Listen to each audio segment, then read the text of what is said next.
அன்னையின் கோலமே ஆதியின் ரூபமே தேவி அம்மா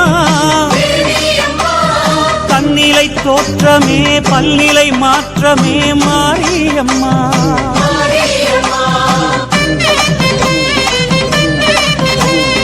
அன்னையின் கோலமே ஆதியின் ரூபமே தேவி அம்மா